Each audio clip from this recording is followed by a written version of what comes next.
Chers frères et sœurs, chers amis, quel bonheur de se retrouver ce matin encore. C'est le rendez-vous, un mot pour aujourd'hui. Je voudrais donc partager avec vous quelques réflexions en priant le Seigneur pour que cela soit une bénédiction pour chacun d'entre vous.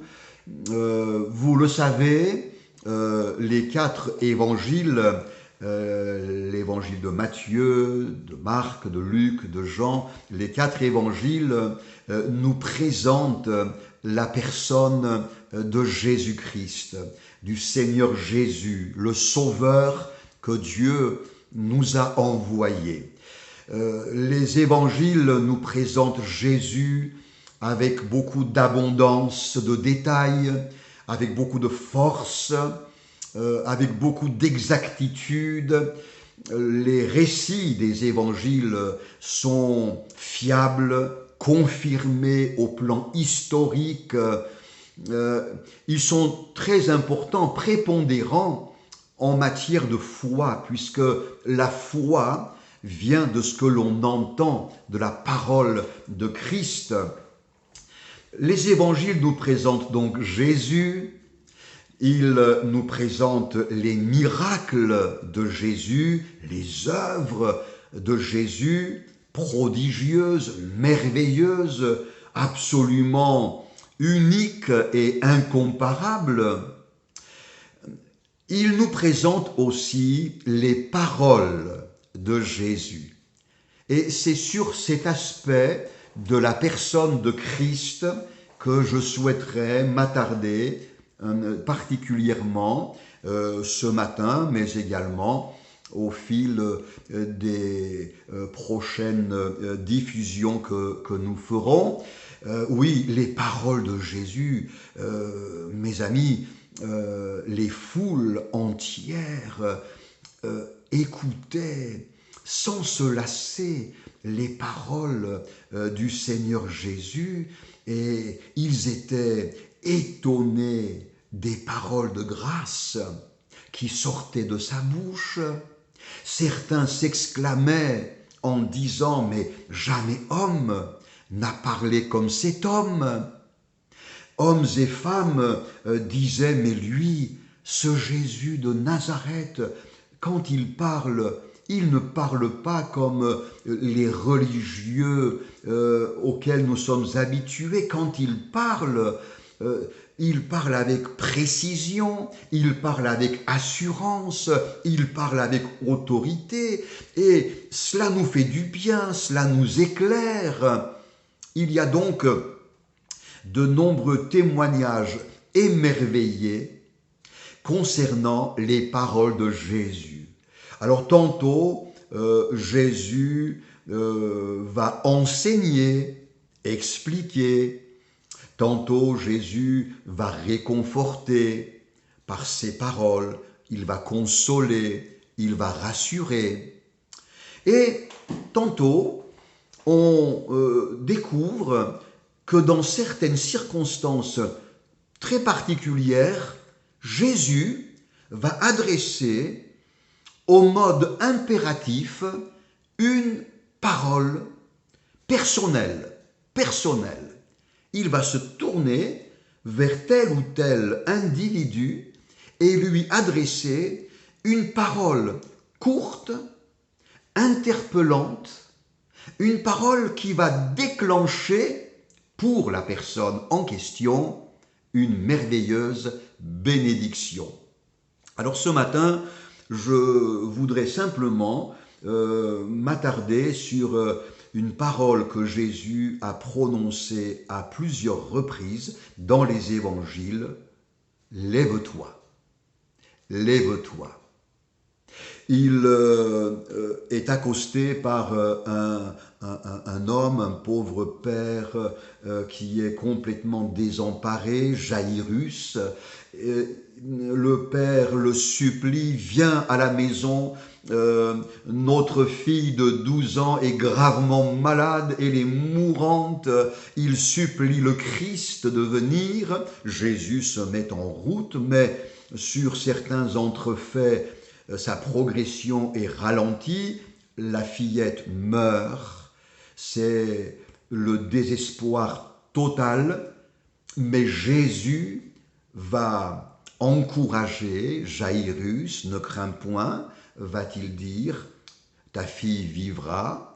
Il entre dans la chambre de l'enfant, inanimé, il s'assoit au bord de son lit, lui prend délicatement la main, et l'Évangile nous rapporte ces paroles, « Jeune fille, je te le dis, lève-toi. » Et immédiatement, la fille se met à respirer à nouveau, son cœur bat à nouveau, la vie revient, elle ressuscite immédiatement. Et Jésus la rend à ses parents qui sont absolument confondus, émerveillés. Ils vivent une émotion indescriptible. Dieu vient de leur faire une grâce merveilleuse. Simplement une parole de Jésus, « Lève-toi » et le prodige se concrétise. Un jour, Jésus s'approchera d'un homme couché sur son grabat, depuis 38 ans, malade, impotent, tributaire des autres, incapable de s'assumer, désespéré de solitude, défait. Cet homme n'a plus le moral, il n'a plus de perspective. Jésus s'approche, plein de compassion, d'amour.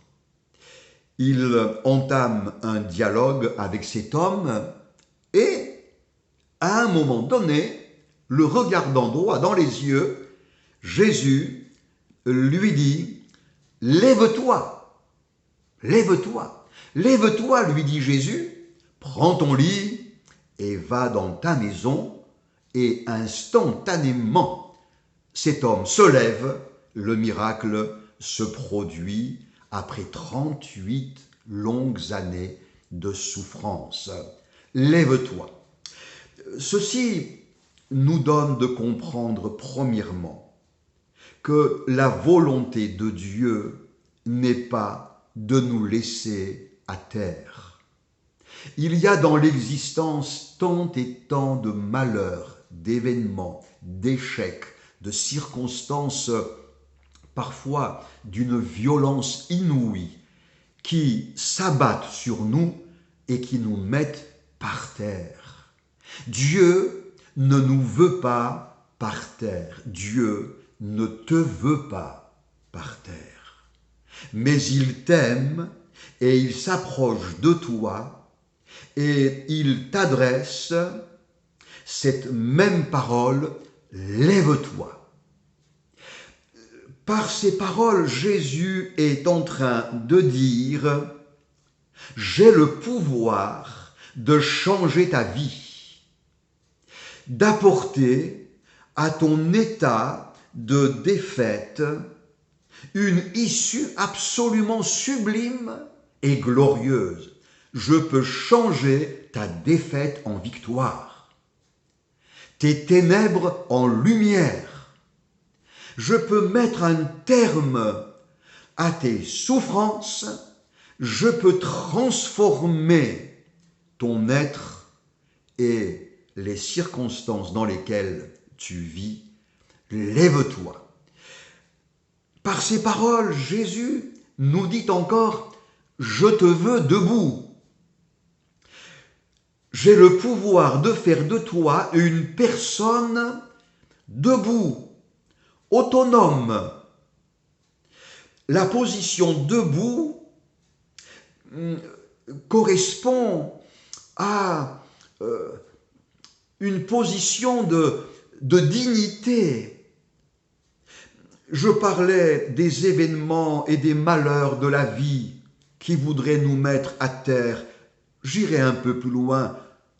Je dirais que le diable en personne a comme volonté viscérale de nous porter des dommages, des nuisances, de nous mettre à terre, même si c'était possible, au point de nous piétiner dans la poussière. Mais Jésus est venu. Jésus, plus fort, Jésus vainqueur, Jésus dont l'autorité suprême dépasse le pouvoir de notre adversaire, Jésus se tourne vers nous et d'une façon personnelle nous adresse cet impératif, je te le dis, lève-toi. Je le crois, en entendant ces paroles ce matin et en les recevant dans ton cœur, tu vas vivre l'expérience miraculeuse du relèvement que le Seigneur Jésus t'apporte maintenant. Tu étais là, abattu, couché dans tes pensées défaitistes, ton pessimisme. Le Seigneur t'adresse cette parole, lève-toi. Cette parole devient maintenant pour toi puissance de relèvement et de victoire. Que le Seigneur te bénisse abondamment. À très bientôt.